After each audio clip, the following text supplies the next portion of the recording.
আসসালামু আলাইকুম। কেমন আছেন সবাই? ফাইন্যান্স উইথ রাফিক চ্যানেলের নতুন ভিডিওতে আপনাদের সবাইকে স্বাগতম। আশা করি সবাই ভালো আছেন। এই পর্যন্ত আমার ইউটিউব চ্যানেলে ৩ টা ভিডিও আপলোড দিয়েছি এবং ৩ টা ভিডিওতে সবচেয়ে বেশি যেই কমেন্টটা এসেছে সেটা হচ্ছে যে, "রাফিক ভাই একটা স্কয়ারের ডিটেইলস ভিডিও বানান।" যেহেতু পাবলিক ডিমান্ড সেইজন্য আপনাদের কাছে এই ভিডিওটা নিয়ে আসলাম। আমাদের বাংলাদেশে আপনি গ্রামে যান, শহরে যান, যদি বলেন আপনাদের সবচেয়ে পছন্দের ওষুধ কোম্পানি কোনটি? আপনাদের পছন্দের ফার্মা কোম্পানি কোনটি? সবাই বলবে স্কয়ার ফার্মা। স্কয়ার ফার্মার ওষুধ অনেক পপুলার। সবাই এই কোম্পানিকে বিশ্বাস করে। কিন্তু সমস্যা যেটা হচ্ছে স্কয়ার ফার্মার স্টককে কেউ ভালোবাসে না। আমাদের বাংলাদেশের সবচেয়ে আনলাভড কোম্পানি যাকে বলা হয় স্কয়ার ফার্মা। এই কোম্পানিটা সুনামের সাথে ব্যবসা করে, অনেক ইপিএস গ্রোথ করে, কিন্তু এই স্টকের দাম বাড়ে না। এজন্য অনেকে এই স্টকটা নিয়ে অনেকে একটু ফ্রাস্ট্রেটও আছেন। কিছুদিন আগে এই স্টকটার দাম খুব কমে যায়। ডিভিডেন্ডের পরে এই স্টকটার দাম ১৯৮ চলে যায়। এখন স্কয়ার ফার্মার ডাইরেক্টররা কিছু শেয়ার কেনার অ্যানাউন্স করেছে। তো সেইজন্য আরেকটু দামটা একটু বেড়েছে। সব মিলিয়ে স্কয়ার ফার্মা স্টকটা নিয়ে অনেকে ফ্রাস্ট্রেটেড। আবার আমাদের মতো যারা ব্লু চিপ ইনভেস্টর আছে, তাদের জন্য এই স্টকটা খুব প্রিয়। এর কারণ হচ্ছে যে এই স্টকটা খুব ভালো এবং মোটামুটি কম দামেও পাওয়া যায়। তো সব মিলিয়ে এই স্টকটা একটা জগা খিচুড়ি। আজকে চলুন সেটাই আমরা দেখার চেষ্টা করব। আমরা স্কয়ার ফার্মা নিয়ে ডিটেইল কথা বলব।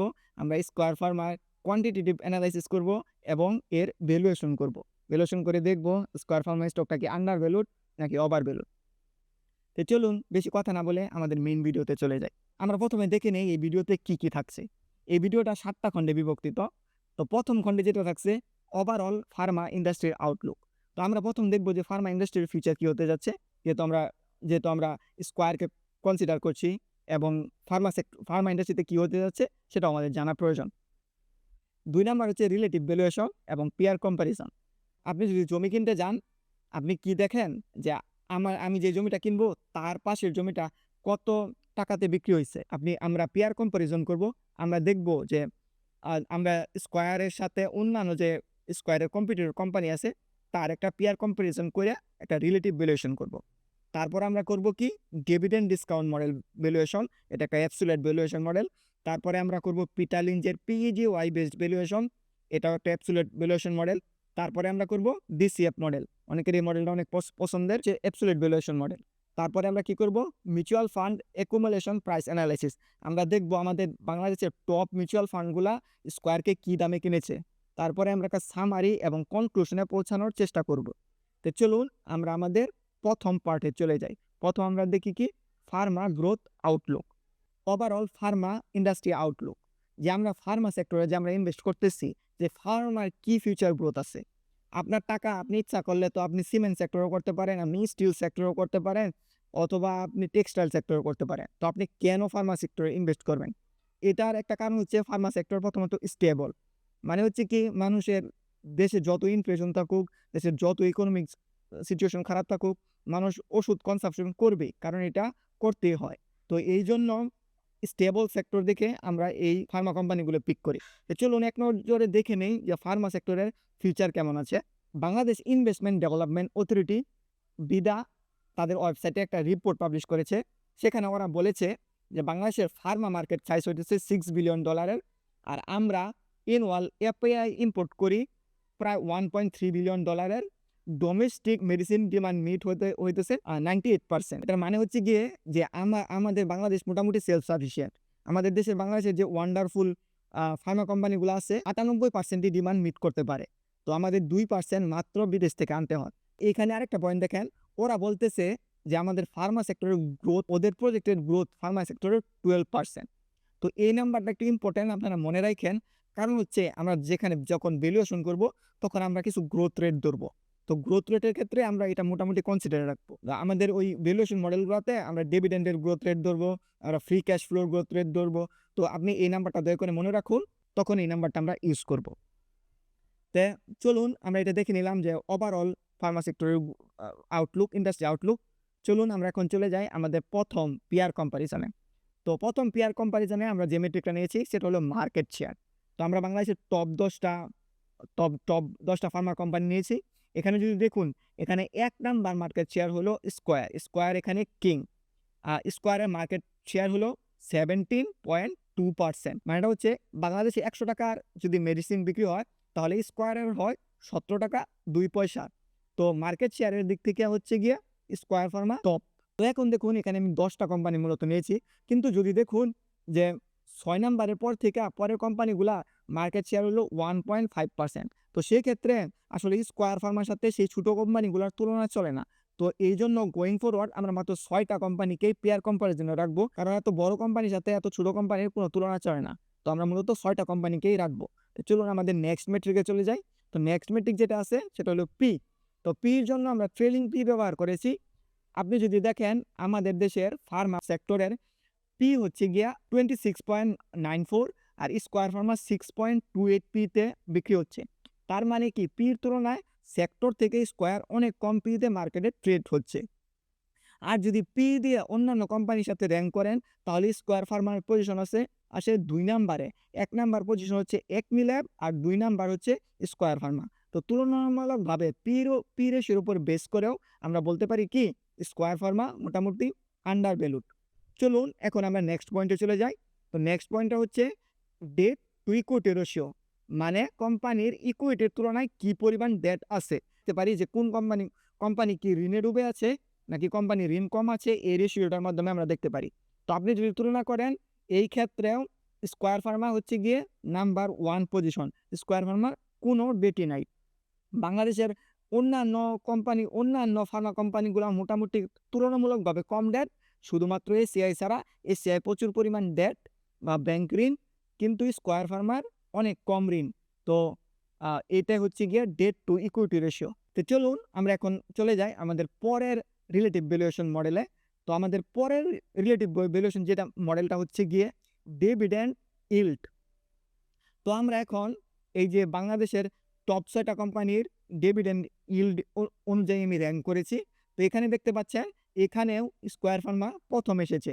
স্কোয়ার ফার্মা আপনি যদি 209 টাকা দিয়ে কিনেন আর এর ডিভিডেন্ড এটা হলো গত বছরের ডিভিডেন্ড ধরা হয়েছে, সেক্ষেত্রে এর ডিভিডেন্ড ইল্ড 5.7%।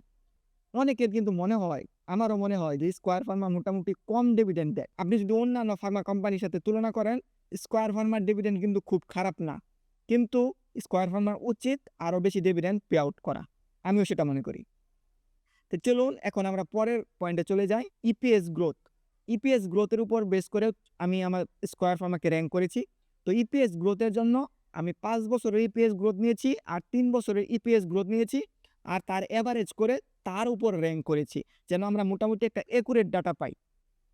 তো আপনি যদি দেখুন সেখানে প্রথম হয়েছে স্কোয়ার ফার্মা। ইপিএস গ্রোথের ক্ষেত্রেও অন্য 6টা বাংলাদেশের অন্য টপ 6টা কোম্পানির তুলনায় স্কোয়ার ফার্মা অনেক এগিয়ে আছে। তো আপনাকে আরেকটা জিনিস দেখাই, এই যে দেখুন ইবনে সিনার 5 ইয়ার্সের ইপিএস গ্রোথ হয়েছে 13%, আর 3 ইয়ারে হয়েছে 8%। গ্যাপটা দেখুন অনেক বড়, 13 আর 8 মোটামুটি অনেক গ্যাপ। মানে কি এদের গ্রোথটা কনসিস্টেন্ট না। আপনি স্কোয়ারে যদি দেখেন এদের লাস্ট 5 বছরে হয়েছে 12% আর 3 বছরে হয়েছে 10%। এরা মোটামুটি কনসিস্টেন্ট গ্রোথ। আমরা যারা ব্লু চিপ ইনভেস্টর আছি তারা কিন্তু কনসিস্টেন্ট কম্পাউন্ডার স্টক খুঁজি। তো স্কোয়ারের আপনি গ্রোথটাও দেখবেন মোটামুটি কনসিস্টেন্ট। তো এর মাধ্যমে শেষ হয়ে গেল আমাদের ইপিএস গ্রোথ। চলুন এখন দেখি আরওই হচ্ছে কি, আরওই হচ্ছে রিটার্ন অন ইকুইটি। তো আরওইয়ের উপর বেস করে আমরা যদি র্যাঙ্ক করি সেক্ষেত্রে স্কোয়ারের পজিশন আসে 2। 1 নাম্বার পজিশনে কি আসছে ইবনে সিনা রিলেটিভলি একটা ছোট কোম্পানি, তো তারা তাদের ইকুইটি পোর্শনকে তারা খুব ভালোভাবে ইউটিলাইজ করতে পারে। আর স্কোয়ার ফার্মার আরওই কমে যাওয়ার আরেকটা কারণ হচ্ছে গিয়া স্কোয়ার ফার্মা তারা ডিভিডেন্ড দেয় না, ওই টাকাটা নেবে অ্যাড হয়ে যায়, সেই জন্য এদের আরওই আস্তে আস্তে কমে যাচ্ছে। আমি যখন ইনভেস্টমেন্ট শুরু করি তখন স্কোয়ার ফার্মা আরওই 20+ ছিল, এখন এদের আরওই আস্তে আস্তে কমে যাচ্ছে। তো এর মাধ্যমে শেষ হয়ে গেল আরওই র্যাঙ্কিং। চলুন এখন আমরা চলে যাই প্রফিট মার্জিন র্যাঙ্কিংয়ে। তো প্রফিট মার্জিনের ক্ষেত্রে স্কোয়ার ফার্মা এই যে দেখুন র্যাঙ্কিংয়ে 1 নাম্বার হয়েছে।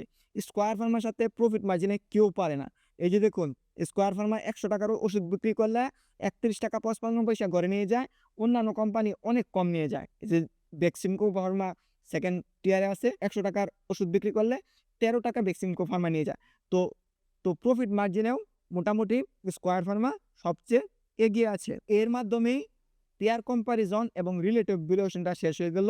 তো ভিডিও শেষে আমরা আবার এটাকে রিক্যাপ করে এই প্রত্যেকটা পয়েন্টগুলা দেখব। তো চলুন আমরা নেক্সট এক্সাইটিং পার্টে চলে যাই। নেক্সট পার্টটা হতে যাচ্ছে সবচেয়ে এক্সাইটিং। তো আমরা এখন অ্যাবসোলিউট ভ্যালুয়েশনগুলা করব। তো অ্যাবসোলিউট ভ্যালুয়েশনে যাওয়ার আগে আমি একটু প্রমোশন করে নেই, আশা করি কিছু মাইন্ড করবেন না। আমার ইউটিউব চ্যানেলে যারা ভিডিও দেখেন মাত্র 19% লোক সাবস্ক্রাইব করেছেন, 80% লোক এখনও সাবস্ক্রাইব করেননি। তো দয়া করে আপনি যদি আমার চ্যানেলে নতুন হয়ে থাকেন এবং আমার ভিডিও রেগুলার দেখে থাকেন, দয়া করে সাবস্ক্রাইব বাটনে ক্লিক করুন। আপনাদের আমি গ্যারান্টি দিচ্ছি আমি top of the top quality content আপনাদের সামনে নিয়ে আসব। ধন্যবাদ। আমরা প্রথম যে ভ্যালুয়েশন মডেলটা ইউজ করব সেটা হচ্ছে কি ডিভিডেন্ড ডিসকাউন্ট মডেল। সূত্র হলো এটা, এখানে যা যা লাগে সেটা হচ্ছে এক্সপেক্টেড ডিভিডেন্ড নেক্সট ইয়ার। তো নেক্সট ইয়ার কত টাকা ডিভিডেন্ড দিবে, রিকোয়ার্ড রিটার্ন রেট, এটা হচ্ছে ডিসকাউন্ট রেট, আর constant growth rate. Square Pharma এই বছর 12 টাকা ডিভিডেন্ড দিয়েছে, তো আমরা ধরে নিলাম স্কয়ার ফার্মা নেক্সট ইয়ার 13 টাকা ডিভিডেন্ড দিবে। আর ডিসকাউন্ট রেট, বন্ডের ইন্টারেস্ট রেট আমরা আমাদের এখানে মোটামুটি 10.5%, তো আমি নাম্বারটাকে রাউন্ড রাখার জন্য আমি 11% ধরে নিয়েছি। প্রজেক্টেড গ্রোথ, তো আমাদের মূলত এটাই দিতে হবে যে স্কয়ার ফার্মা কত পার্সেন্ট করে তার ডিভিডেন্ডটাকে গ্রোথ করাতে পারবে। তো চলুন আমরা এই নাম্বারটা দিব। আর এখানে আমরা মার্জিন অফ সেফটি নিয়েছি 10%, যেন আমাদের এইখানে যদি কোনো ভুলও হয় তো মার্জিন অফ সেফটি এর জন্য আমরা 10% নিয়েছি। তো আমার যে অনুমান, এটা আমার অনুমানের উপর বেস করে আমি দিচ্ছি। স্কয়ার ফার্মা লাস্ট 10 বছর এদের ইপিএস 10% করে গ্রোথ করেছে। আর আপনি তো দেখলেন বিডার প্রজেক্টের অনুযায়ী যে আমাদের দেশের ফার্মা সেক্টর 12% করে গ্রোথ করবে। তো এই দুইটা ভ্যালুকে বেস করে আমরা অনুমান করে নিতে পারি যে স্কয়ার ফার্মা তার ডিভিডেন্ডকে 8% রেটে গ্রোথ করাতে পারবে। এটা আমার একটা অনুমান। এটা যেহেতু এই ভিডিওটা আমি বানাচ্ছি সেহেতু এটা আমার অনুমানের উপর বেস করে বানানো, পিছনে কোনো সায়েন্স নাই, এটা হচ্ছে গিয়ে একটা প্রজেকশন। তো এই যে দেখুন, তো সেই ক্ষেত্রে স্কয়ার ফার্মার দাম আসে, ইন্ট্রিনসিক ভ্যালু আসে 390 টাকা এই 8% প্রজেক্টেড গ্রোথ ধরে। আমার মতে আমি এটা খুব অপটিমিস্টিক গ্রোথ ধরি নাই, আমার মতে আমি এটা রিজনেবল গ্রোথই ধরেছি এবং এই গ্রোথটা স্কয়ার ফার্মার পক্ষে করা পসিবল, ডিভিডেন্ডের গ্রোথ 8% করা পসিবল। তো সেক্ষেত্রে ইন্ট্রিনসিক ভ্যালু কত আসে 390 টাকা, মার্কেটে এটা ট্রেড হচ্ছে 290 টাকায়, 85.89% আন্ডার ভ্যালু। তো স্কয়ার ফার্মার ডিভিডেন্ড ডিসকাউন্ট মডেলে অনেক আন্ডার ভ্যালু। এর মাধ্যমে আমাদের ডিভিডেন্ড ডিসকাউন্ট মডেলটা শেষ হয়ে গেল। চলুন এখন আমরা নেক্সট ভ্যালুয়েশন মডেলে চলে যাই। তো আমাদের নেক্সট ভ্যালুয়েশন মডেলটা হচ্ছে পিটার লিঞ্চের মডেল। তো পিটার লিঞ্চ অনেক ফেমাস একজন ইনভেস্টর, উনি এই PEGY রেশিওটা আবিষ্কার করেন। তো সেই ভ্যালুয়েশন মডেলটাই আমরা দেখব। তো PEG রেশিওর ফর্মুলাটা কি, P ratio divided by earning growth plus dividend yield. PEGY ratio মূলত স্টকের দাম দেয় না, এই যে যেরকম একটু আগে ডিভিডেন্ড ডিসকাউন্ট মডেলে আপনি স্টকের দাম পেলেন, এখানে আপনি দাম পাবেন না, এখানে এটা পাবেন যে যদি PEGY রেশিও 1 এর সমান হয় তাহলে আপনি ধরে নেবেন স্টকটা মোটামুটি ভ্যালুড, মানে স্টকটার দাম ঠিক আছে। আর যদি 1 এর চেয়ে কম হয় তাহলে আপনি ধরে নেবেন স্টকটা আন্ডার ভ্যালুড, আর 1 এর চেয়ে বেশি হলে আপনি ধরে নেবেন যে স্টকটা ওভার ভ্যালুড। তো চলুন আমরা এখানে দেখি। তো স্কয়ার ফার্মার ট্রেলিং পি হচ্ছে 6.28, আর এর ইপিএস গত বছরের ইপিএস গ্রোথ হয়েছে 21.53%, আর গত 5 বছরের ইপিএস গ্রোথ হয়েছে 12.65%। আর এখন এদের আপনি যদি আজকে 209 টাকা দিয়ে কিনেন তাহলে আপনি 5.7% ডিভিডেন্ড ইল্ড। স্কয়ার ফার্মা তার ইপিএস মোটামুটি 10% করে গ্রোথ করাতে পারবে। তো চলুন এটা আমরা ধরে নিই। তো স্কয়ার ফার্মা তার ইপিএস যদি 10% করে গ্রোথ করে নেয় তাহলে পিজি রেশিও কি দাঁড়ায় 0.4%। এই যে পিটার লিঞ্চ বলেছেন যদি পিজি রেশিও 1 এর চেয়ে কম হয় তাহলে আন্ডার ভ্যালুড। তো স্কয়ার ফার্মাও ট্যাগ রেশিওর বেসেও আন্ডার ভ্যালুড। তো চলুন এখন আমাদের সবচেয়ে কমপ্লেক্স আমাদের যে মডেল আছে ডিসকাউন্টেড ক্যাশ ফ্লো মডেল করতে গেলে আমাদের প্রথম কোম্পানির ফ্রি ক্যাশ ফ্লো বের করে নেওয়া লাগে। ফর্মুলাটা হচ্ছে net operating cash flow minus capex, মানে কোম্পানি কত টাকা অপারেশন থেকে ইনকাম করলো এবং কত টাকা এক্সপেনশনে খরচ করলো সেটা বাদ দিলেই আমরা ফ্রি ক্যাশ ফ্লো পেয়ে যাই। তো ডিসিএফ মডেলের একটু সমস্যাটা কি, কোম্পানি যখন এক্সপেনশনে যায় কোম্পানি যখন অনেক বেশি টাকা খরচ করে এক্সপেনশনের জন্য, তখন এর ভ্যালুয়েশন একটু কম আসে। ডিসিএফ মডেল কোনো কোম্পানি এক্সপেনশন করলে তাকে পানিশ করে। তো এই যে দেখতে পাচ্ছেন, স্কয়ার ফার্মা কিন্তু ৬১৭ কোটি টাকা এই বছর এক্সপেনশনে খরচ করেছে। তো এই বছরের ফ্রি ক্যাশ ফ্লোটা একটু কম আসছে। এই যে দেখুন ২০০০ সালে এর ফ্রি ক্যাশ ফ্লো ছিল ১৪০০ কোটি টাকা, আর এই বছর হইছে ১১০০ কোটি টাকা। কারণ এই কোম্পানিটা এক্সপেনশনে খরচ করছে। তো আমার মতে আমরা তো চাই আমরা যে কোম্পানিটা কিনবো এক্সপেনশন খরচ করুক, এরা বড় হোক। তো এই আমি আপনাদের এই জিনিসটা একটু মনে রাখতে বলতেছি। যদি মনে হয় যে এই স্কয়ার ফার্মার ভ্যালুয়েশনটা কেন কম আসতেছে, তার কারণ এইটা। তো আমরা গত ৩ বছরের এভারেজ এই যে এই ৩ টা এভারেজ ফ্রি ক্যাশ ফ্লো নিয়েছি এটা। আর এদের ২০২১ থেকে ২০২৫ সালের CAGR free cash floor growth হচ্ছে 9.55%। তো চলুন আমরা এখন আমাদের কি অ্যাসাম্পশনে যাই। তো আমাদের আমরা ডিসকাউন্ট রেট ধরে নিয়েছি বন্ডের ইন্টারেস্ট রেট 11%। আর আমরা এই ফ্রি ক্যাশ ফ্লো মডেলটা, আমরা এই DCF মডেলটা রান করব 10 বছরের জন্য। আর DCF মডেলে আমরা ফ্রি ক্যাশ ফ্লোকে গ্রোথ করার জন্য আমরা 2 ধরনের গ্রোথ রেট ধরবো। একটা হচ্ছে নেক্সট 5 ইয়ার্স। নেক্সট 5 ইয়ার্সের আমরা একটু বেশি ধরবো, তারপরে আমরা একটু কম ধরবো। এর কারণ হচ্ছে ফিউচার ইজ আননোন। আমরা তো লম্বা সময় পরে কী হতে পারে জানি না। তো এই জন্য একটু সেফটির জন্য আমরা কম ধরবো। তো আমরা ফ্রি ক্যাশ ফ্লোর নেক্সট 5 ইয়ারের গ্রোথ রেট ধরেছি 8%, আর তারপরে ধরেছি 6%, আর টার্মিনাল গ্রোথ রেট ধরেছি 3%। এটা ধরে আমরা এটাকে প্রজেক্ট করে দিয়েছি 10 বছরের জন্য।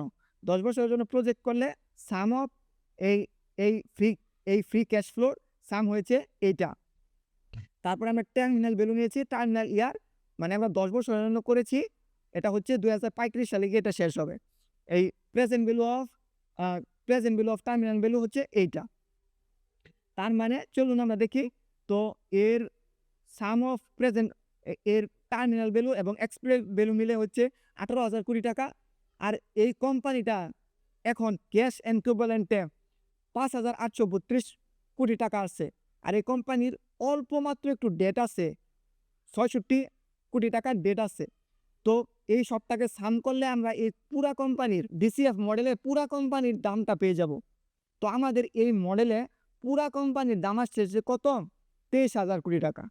কিন্তু একটা সমস্যা হলো, আপনি যদি আজকে তপন চৌধুরীর কাছে গিয়ে বলেন যে ভাই আমি 23,000 কোটি টাকা দেই, আপনি আপনার স্কয়ার কোম্পানিটা আমাকে বিক্রি করে দেন, উনি আপনাকে পাগল বলবে। কারণ হচ্ছে গিয়ে স্কয়ার ফার্মা বছরে 2,500 কোটি টাকার নেট প্রফিট করে। তো সেই কোম্পানি আপনাকে 23,000 কোটি টাকা দিয়ে দিবে না। কিন্তু আমরা যেহেতু এই যে একটু আগে আপনাদের আমি দেখালাম, এই যে কনজারভেটিভ গ্রোথ রেট ধরেছি, এখানে এই যে দেখুন 8% গ্রোথ রেট ধরেছি, 6% গ্রোথ রেট ধরেছি। ফ্রি ক্যাশ ফ্লোটা একটু কমে গেছে, কারণ হচ্ছে এরা প্রচুর পরিমাণ ক্যাপেক্স করেছে। তো এইসব কারণে পুরা কোম্পানির দাম আসছে 23,000 কোটি টাকা। 23,000 কোটি টাকা দিয়ে তো আপনি স্কয়ার কোম্পানি আর কিনতে পারবেন না। কিন্তু আমাদের এই যে DCF এই মডেলগুলোতে কম ধরাই ভালো। আমরা যদি কম ধরে ভ্যালুয়েশন করি তাহলে আমাদের এক্সট্রা মার্জিন অফ সেফটি থাকে। তো আমরা কম ধরেই ভ্যালুয়েশন করব।